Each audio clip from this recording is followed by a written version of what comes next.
closet. Sometimes you put clothes in it. Sometimes your deepest secrets. And mine? Mine's a secret. One that's supposed to be worn with pride.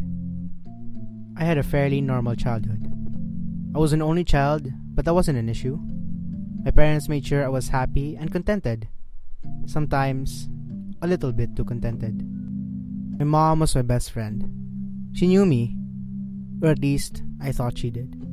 Dad, he was there. Just there. He gave me what I wanted, but not what I needed.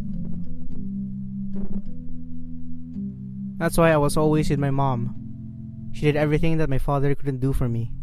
At times, I'd spot a thing or two in her room, and whatever it was would spark my curiosity. Mom, can I wear lipstick? Of course. Mom, can I try the heels? Mom, can I wear this dress? Mom, can girls be my best friends? My mom never had the time to answer those last questions. Most of her time was spent fighting with Dad. Hello! Why are you fighting? This is so stupid! But they never listened to me. After that, I never saw Dad again. My mom blames me for it. Ever since then, she'd practically ignored my existence. Mom, can I still wear lipstick? Mom, can I still try the heels? Mom, can I still wear this dress? Mom, can girls still be my best friends? Mom, can I like men? Just silence. And that silence was her loudest and most constant scream. When they say in the closet, you really feel like you're in the closet. It's restricting and tight. It feels like you're suffocating. But then you realize that you're suffocating in your own secret, in your own identity. And I'm still in the closet.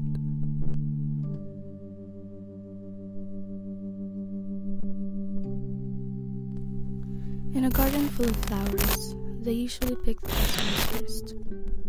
I was diagnosed with lung cancer. It was the last thing that surprised me. I knew I was dying anyway, so I prepared myself. I was tired. I slept well the night before, but I was still tired. I always was. My brother, he was my strength. He wanted the best life for me. I didn't. All I wanted was a simple thing. Death. Please live for me. My brother always said, "Please let me die." I'd answered back. He'd cried. I couldn't take seeing him like that. Maybe I was too selfish. Please, fight for me. I'd looked at him. I was thinking this time.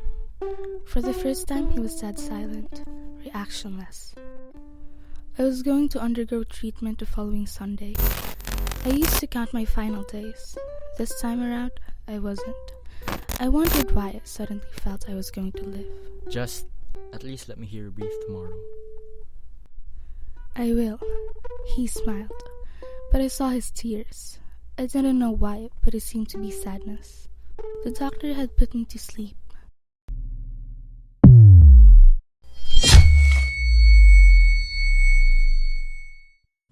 I woke up a day after and heard myself breathing, a bit easier than usual. I want to tell him that today. He wanted me to live, but only me. He wanted me to fight, but he fought more. He gave up his life for mine. He wanted to hear me breathing, but he can't even see me now. He lied. But he has always been my hero. You deserve to live, a beautiful flower yet to be discovered. It lasted for years. I hated telling people, not because I was ashamed. I hated telling people because the first thing that they would always ask me is, "Why didn't you just report him?"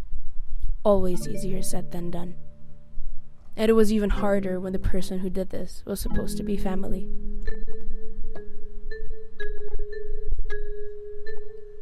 It started as small, seemingly normal gestures.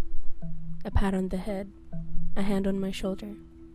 Then head became back and shoulder became leg.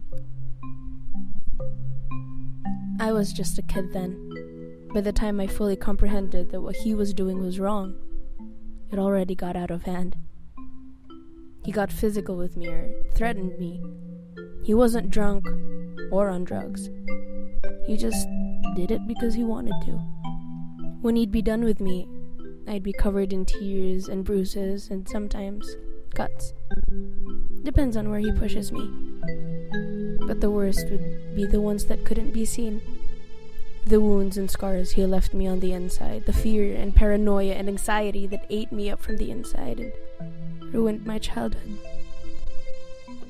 It took me years to finally work up the courage to tell someone and get away from the toxic relationship I had with my stepdad. But even then, it took me years to stop flinching every time anyone, especially a guy, touched me or got near me. It took me years not to cry myself to sleep because I was scared that when I woke up, I'd be back at the house with him. But I got my life together. I kept my head up. I decided to be a psychotherapist so I could help other people who have been through a lot in life. I'm not ashamed to talk about what I've been through. It's what we've experienced in the past that molds us into who we are now, as long as we embrace and learn from it, and not let it control and define who we are.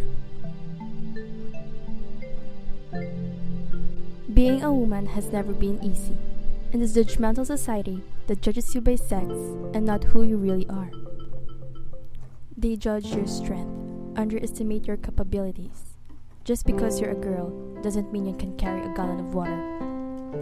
They judge your capacities through your physical structure, but they don't care to know about the passion you have in your soul.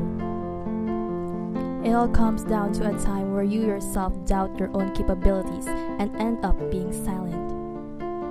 In this judgmental society, I hope men can see that behind every success lies a woman.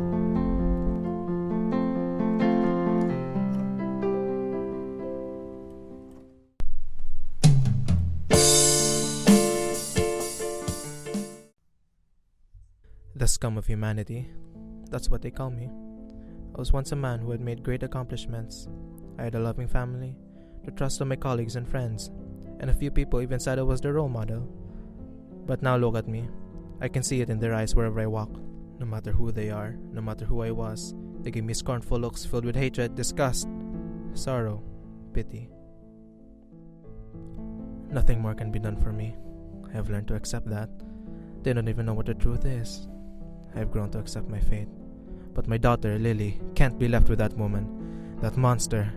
I lost that battle, and with it, her. My daughter, the one who I placed second to none, was taken away from me by that woman, and she spread those lies and made those stories about me and about how horrid I was, just so she can keep her dignity and her damn boyfriend, and the child support that I have to pay. If she truly loved Lily like I do, I would have felt less guilt and less anger, less frustration, less fear. But that's only if she loved her daughter. I need to get back to her. I don't care how the world sees me or how much more burdened I will have to become just to have her back. My Lily, the most beautiful flower in my garden that will die without its most precious possession.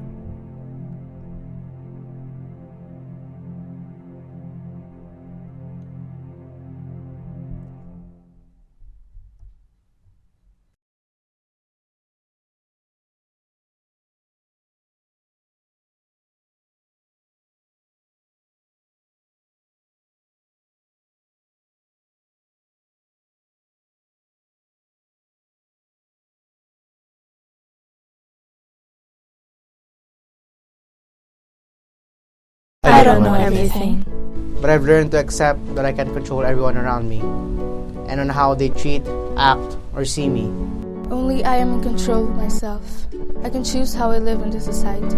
I can choose to either succumb to the pressures or break the barriers that keep me locked in myself. Society is only a part and not all of what defines me as a person. I refuse to live in the shadow of how others see me when they don't even know the real me. You don't know me.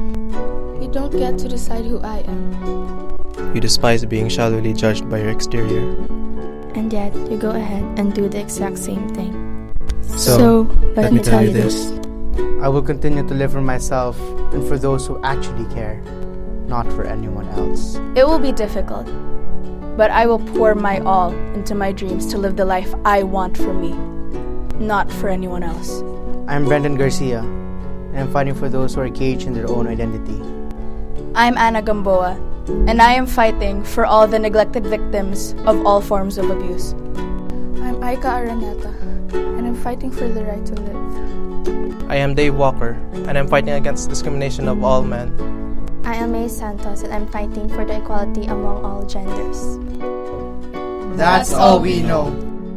But what do they know?